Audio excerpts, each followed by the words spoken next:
Conflito de interesse. A gente ouve essa expressão o tempo todo, né? Mas o que ela significa de verdade? No fundo, a ideia é bem simples e é o que sustenta a nossa confiança em tudo, desde um jogo de futebol até o governo. Vamos mergulhar nesse assunto para entender direitinho? Para começar, vamos pensar numa situação bem do dia a dia. Imagina só, um técnico de futebol é chamado para apitar a final do campeonato. E aí vem o detalhe, o filho dele está jogando em um dos times. A resposta parece óbvia, né? Vamos combinar, mesmo que o pai jure de pé junto que vai ser imparcial, só suspeita de que ele pode favorecer o filho já estraga o jogo todo.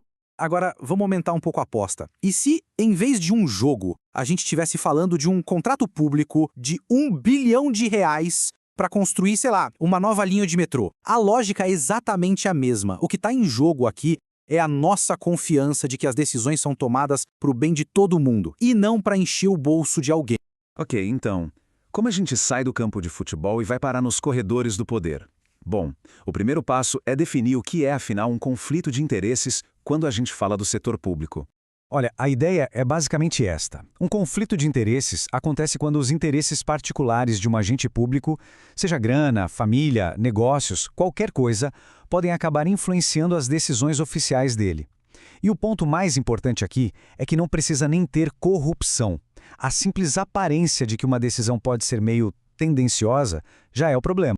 E a coisa fica ainda mais complexa, sabe? O conflito não precisa ser algo que já aconteceu para ser um problema. Existem, digamos, diferentes níveis, uns tons de cinza, que os governos precisam saber identificar e, claro, administrar.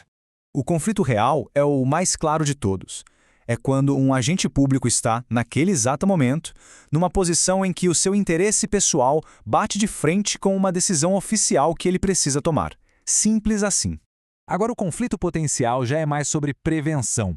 Pensa assim, é sobre um interesse privado que um agente público tem hoje e que, bom, pode vir a se chocar com as funções dele no futuro. Por isso que é super importante ficar de olho nisso para evitar que o problema se torne real lá na frente. E esse aqui, olha, é o mais delicado de todos. No conflito aparente, pode ser que nem exista um conflito de verdade, mas, para os olhos do público, a situação parece muito errada. E como a confiança é a base de tudo, o que as pessoas percebem é tão importante quanto a realidade dos fatos. Pega mal e isso já é um problemão. Tá, mas onde é que esses conflitos costumam aparecer? Acontece que tem algumas áreas no governo que são verdadeiros campos minados para a integridade. Vamos dar uma olhada em quais são. Aqui estão as principais zonas de perigo. A gente está falando de grandes contratos públicos, da contratação de pessoal, daquela influência de lobistas e da famosa porta giratória. Aquele entra e sai de gente entre o governo e empresas privadas. Resumindo, qualquer lugar onde decisões importantes e muito, mas muito dinheiro se encontram. As compras públicas, em especial, são um ponto super sensível. Afinal, elas movimentam uma quantidade absurda de dinheiro. Um conflito de interesses aqui não é só uma questão ética, não. Tem um impacto direto no nosso bolso. A Espanha, por exemplo, leva isso tão a sério que tem uma lei que proíbe funcionários de alto escalão de participarem de contratos onde a família deles tem algum interesse. E essa tal de porta giratória? É um desafio que funciona nos dois sentidos. De um lado, você tem gente que vem do setor privado e, de repente, pode tomar decisões que beneficiem as empresas onde trabalharam antes. Do outro, tem os funcionários que saem do governo e podem usar informações e contatos privilegiados para dar uma vantagem injusta para suas novas empresas. Para tentar frear isso, muitos países adotam o que a gente chama de períodos de quarentena. Nos Estados Unidos, por exemplo, rola uma proibição temporária de fazer lobby. Já na China, a restrição é ainda mais rígida. Pode chegar a 3 anos para que ex-funcionários não possam trabalhar em empresas privadas que tenham a ver com a sua antiga função no governo. Ok, já entendemos o problema e onde ele mora. Agora, vamos virar a chave e focar nas soluções. Como é que os governos podem, na prática, gerenciar esses riscos? Bom, eles usam o que a gente poderia chamar de um kit de ferramentas da integridade. Esse kit inclui um monte de estratégias diferentes. Vai desde a transparência com as declarações financeiras, passando por regras bem claras em códigos de conduta e chega até na aplicação de multas e sanções para quem pisa na bola. Não é uma única solução mágica, sabe? É um sistema, um conjunto de coisas funcionando juntas. A transparência, sem dúvida, é uma das ferramentas mais poderosas. E na prática, o que isso quer dizer?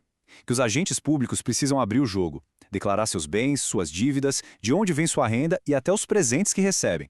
Isso tudo cria um registro público, uma espécie de linha de base para a gente poder cobrar responsabilidade. E por falar em presentes, cada país tem regras bem diferentes. Na Coreia do Sul, por exemplo, existe uma lei com limites de valor super rígidos. Já em Singapura, a regra para os ministros é ainda mais dura. A ordem é recusar, e se não tiver jeito, o presente tem que ser entregue ao Estado. E quando as regras não são seguidas, as consequências podem ser bem pesadas. 50 milhões de dólares. Foi essa multa que uma empresa teve que pagar depois de um caso de conflito de interesses no Departamento de Defesa dos Estados Unidos. Isso deixa bem claro que as sanções não são só para inglês ver. Mas olha, não se trata só de punir, né? Prevenir é sempre o melhor remédio. Países como a Alemanha, por exemplo, investem em treinamento específico para aquelas áreas de maior risco, como as compras públicas. O Canadá, por sua vez, criou um código de conduta bem claro que todo mundo envolvido no processo de compras tem que seguir à risca.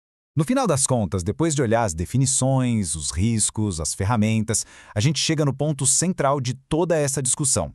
Por que, afinal, gerenciar conflitos de interesse é algo tão, mas tão crucial? Essa frase aqui resume tudo perfeitamente. Sem a confiança de que o sistema é justo e imparcial, do judiciário até a prefeitura da nossa cidade, a própria base do governo fica abalada, a legitimidade dele é questionada. Então, o ponto principal é este. Todo esse sistema que parece complexo, com regras, declarações e sanções, existe por uma razão muito simples. É para garantir que o poder do Estado seja usado para servir ao público e não aos interesses particulares de quem está no poder. Isso é a base, o alicerce de qualquer democracia saudável. E isso tudo nos deixa com uma última reflexão.